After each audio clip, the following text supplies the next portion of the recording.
Rape पर फांसी का बिल पास नहीं हो रहा, लेकिन किसानों के न चाहते हुए भी उनके लिए बनाए गए बिल को पास किया गया। देश में न बेटियां सुरक्षित हैं, न ही किसान और न ही नौकरियां। बेशक युग बदल रहा है, लेकिन लोगों की मानसिकता सदियां बीतने के बाद भी जस की तस है। ऑटो से चलो तो बगल वाला सटने की कोशिश करता है, बस में जाओ तो कोई पीछे से चिपकने की कोशिश करता है। कपड़े कैसे भी पहन लो, लोग घूरेंगे जरूर। और अकेली सुनसान राह पर चलो तो कोई उठाकर रेप का ही प्रयास करता है। बहरहाल घरेलू हिंसा दुनिया के लगभग हर समाज में मौजूद है। शारीरिक शोषण, भावनात्मक शोषण, मनोवैज्ञानिक दुर्व्यवहार, आर्थिक अभाव आदि, यह सब सबसे आम प्रकार की गालियां हैं जो पीड़ितों द्वारा रोजाना सामना की जाती हैं।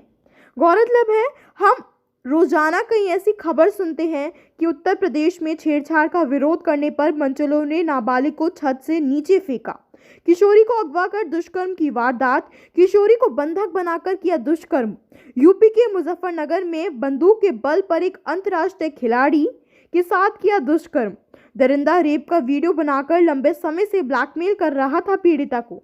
बिहार में नाबालिग लड़की के साथ रेप कर उसकी निर्मम हत्या की गई। बिहार के भागलपुर में पत्नी को जुए में हार गया पति, जुआरी के साथ जाने से मना करने पर पत्नी को तेजाब से नहला दिया। नावदा में रेप के बाद महिला की हत्या, अर्धनग्न अवस्था में पेड़ से लटकती मिली लाश। यूपी बुलंदशहर में बाजार जा रही एक किशोरी को दरिंदों ने रास्ते में अगवा कर बर्बरतापूर्ण गैंगरेप करके उसको तड़पते ही जंगल में फेंक दिया। ऐसी कई घटनाएं हैं जो प्रतिदिन सामने आती हैं, लेकिन कोई कार्रवाई नहीं होती, पीड़िता को न्याय नहीं मिलता। अब यही सवाल है कि सरकार आखिरकार कब महिलाओं की सुरक्षा के लिए जागेगी? और जब अंतर्राष्ट्रीय खिलाड़ी ही हमारे देश में सुरक्षित नहीं है, तो आम महिलाएं कैसे सुरक्षित रहेंगी? हालांकि सरकार ने विभिन्न धाराएं बनाई हैं महिलाओं की सुरक्षा के लिए, लेकिन ऐसी धाराओं का फायदा क्या जब तक जमीनी स्तर पर वह काम में ही ना आए। सच तो यह है कि कभी दहेज की खातिर आग में जलती बेटियां, तो कभी दरिंदों की हवस का शिकार होती बेटियों की सुरक्षा के लिए सभी देशवासी आवाज नहीं उठाते, सख्त कदम नहीं उठाते, तब तक सरकार से इन बेटियों के लिए न्याय की मांग नहीं करने, तब तक कुछ नहीं होगा।